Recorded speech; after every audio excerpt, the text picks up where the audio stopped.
بسم الله الرحمن الرحيم. والمرسلات عرفا فالعاصفات عصفا والناشرات نشرا فالفارقات فرقا فالملقيات ذكرا عذرا أو نذرا إنما توعدون لواقع فإذا النجوم طمست وإذا السماء فرجت وإذا الجبال نسفت وإذا الرسل أقتت لأي يوم أجلت ليوم الفصل وما أدراك ما يوم الفصل ويل يومئذ للمكذبين ألم نهلك الأولين ثم نتبعهم الآخرين كذلك نفعل بالمجرمين ويل يومئذ للمكذبين ألم نخلقكم من ماء مهين ألم نخلقكم من ماء مهين فجعلناه في قرار مكين إلى قدر معلوم فقدرنا فنعم القادرون ويل يومئذ للمكذبين ألم نجعل الأرض كفاتا أحياء وأمواتا وجعلنا فيها رواسي شامخات وأسقيناكم ماء فراتا ويل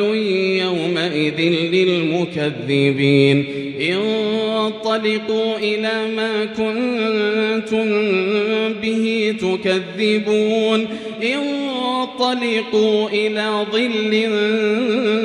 ذي 3 شعب لا ظليل ولا يغني من اللهب إنها ترمي بشرر كالقصر كأنه جمالة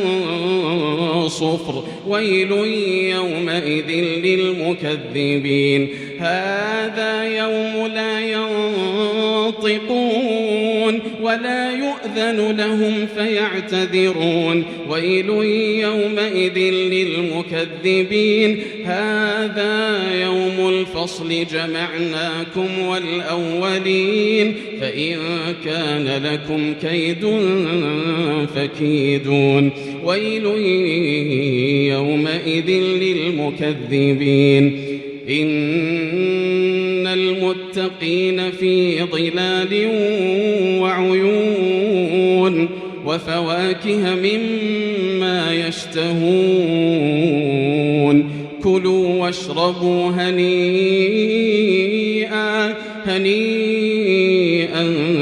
بما كنتم تعملون إنا كذلك نجزي المحسنين ويل يومئذ للمكذبين كلوا وتمتعوا قليلا إنكم مجرمون ويل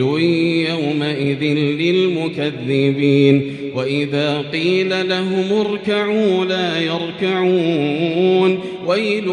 يومئذ للمكذبين فبأي حديث بعده يؤمنون.